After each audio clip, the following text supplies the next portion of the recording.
आज हम नई एक्टिविटी करें। आज हम क्या पढ़ेंगे? आज हम शेप्स पढ़ेंगे। मतलब आकृतियाँ। ठीक है? आपको पता है आकृतियाँ कैसी होती हैं?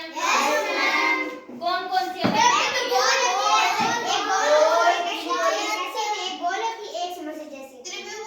समोसे जैसी।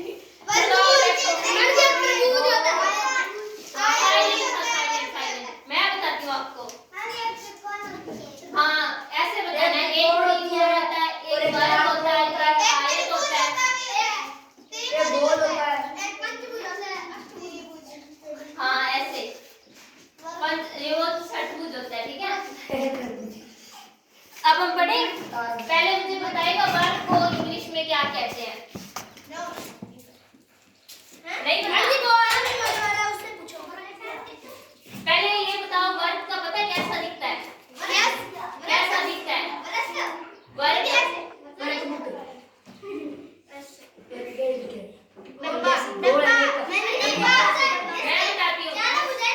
हाँ, ऐसे बताना है। जिसकी चारों भुजाएं सेम होती हैं वो वर्ग होता है। ठीक है? और त्रिभुज देखे आप सभी?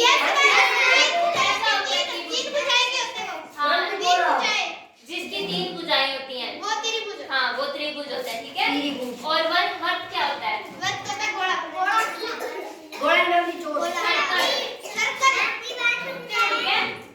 नहीं बैठो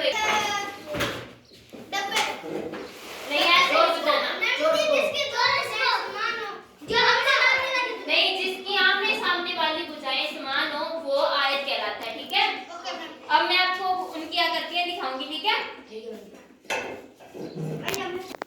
ये देखो, ये आपको आकृतियां दिखाई दे रही है ना? इसके ऊपर लिखा हुआ है आकृतियां। आकृतियों को इंग्लिश में क्या कहते हैं हम? शेप्स, है ना? ये आपको क्या दिखाई दे रहा है? वर्ग है ये। मैंने आपको बताया था ना, जिसकी चारों भुजाएं सेम हो वो वर्ग होता है। ठीक है? ये त्रिभुज है ना?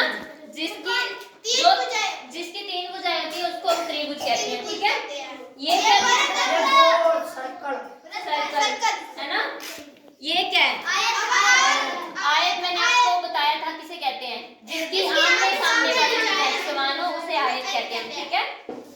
और त्रिभुज को इंग्लिश में क्या कहते हैं? ट्रायंगल। और वर्ग को इंग्लिश में क्या कहते हैं?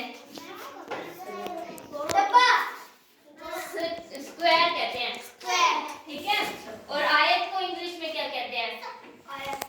आयत को इंग्लिश में रेक्टेंगल कहते हैं। और सर्कल को हिंदी में क्या कहते हैं? वर्ग कहते हैं। अब आपको सभी आकृतियों के बारे में पता चल गया ना? अब मुझे बताओ, स्क्वायर किसे कहते हैं? हाँ, जिसकी चारों भुजाएं समान ऐसे ही वो रेक्टेंगल होता है, जिसकी दो आमने सामने वाली भुजाएं समान हो। और ट्रायंगल किसे कहते हैं? ट्रायंगल तीन भुजाओं वाले त्रिभुज को। और रेक्टेंगल क्या था? हाँ, जिसकी आमने सामने वाली भुजाएं समान हो उसे हम रेक्टेंगल कहते हैं। आपको सभी शेप्स के बारे में पता चल गया? आपको ये जानकारी कैसी लगी? और बताओ, और कौन कौन सी आकृतियां होती हैं?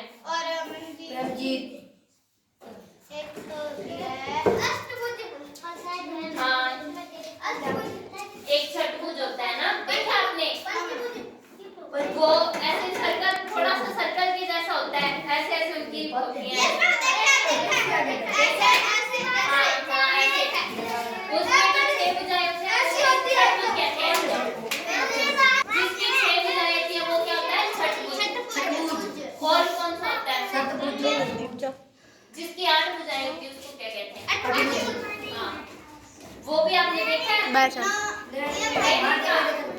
वो भी उसके जैसा ही होता है। ठीक है? हाँ, देखा हुआ है ना?